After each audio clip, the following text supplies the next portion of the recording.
क्या आपने कभी सोचा है कि आसमान में चमकते उस खूबसूरत चांद को हम चंदा मामा ही क्यों कहते हैं? उसे चाचा या फूफा क्यों नहीं माना गया?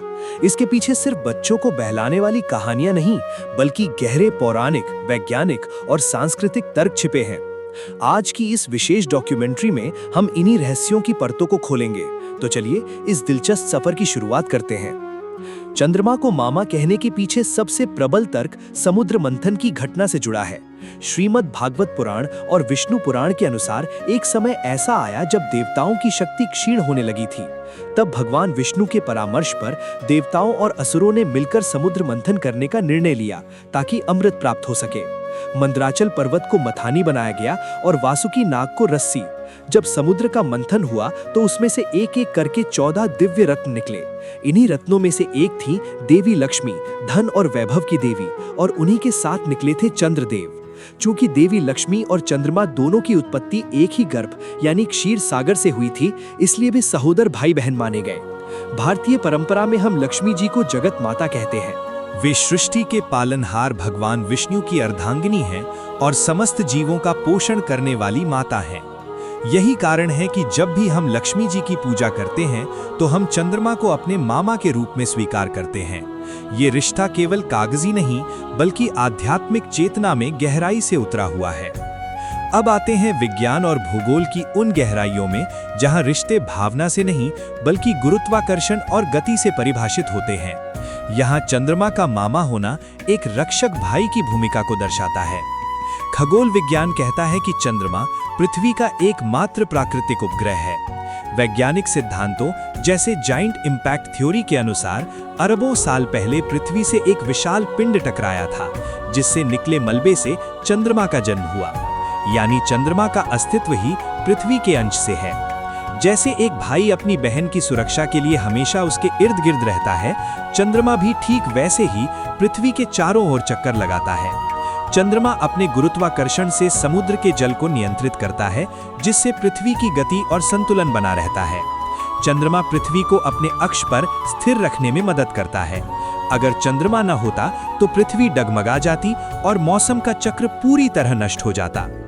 भारतीय समाज में पिता का स्थान अधिकार और अनुशासन का होता है, जबकि मामा का रिश्ता संरक्षणात्मक और प्रेमपूर्ण होता है। चंद्रमा पृथ्वी पर अपना अधिकार नहीं जताता, बल्कि एक मामा की तरह दूर रहकर भी अपनी भांजी यानी पृथ्वी की संतानों का ख्याल रखता है और पृथ्वी की परिक्रमा कर उसकी रक्षा करता है। इसलिए इस खगोलीय घटना को एक पारिवारिक नाम दिया गया।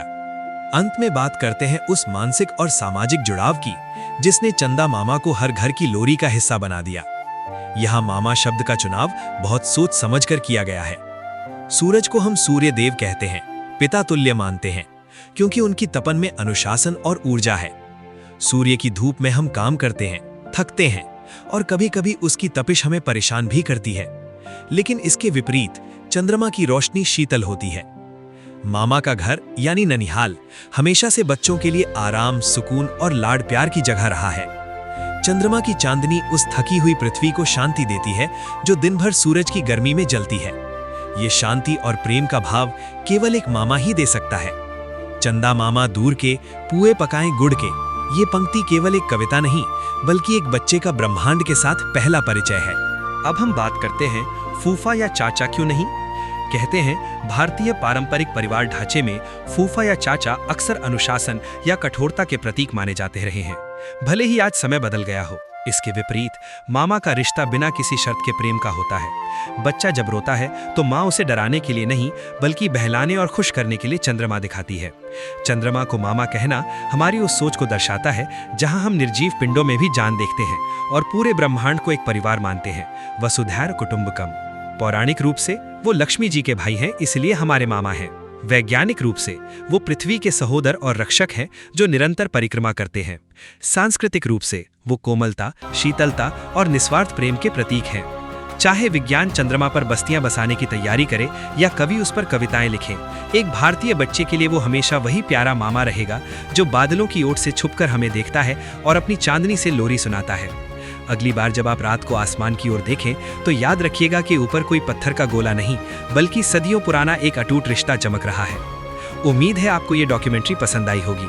अगर आपके पास भी चंदा मामा से जुड़ी कोई दिलचस्प कहानी है तो कमेंट्स में हमारे साथ साझा करें।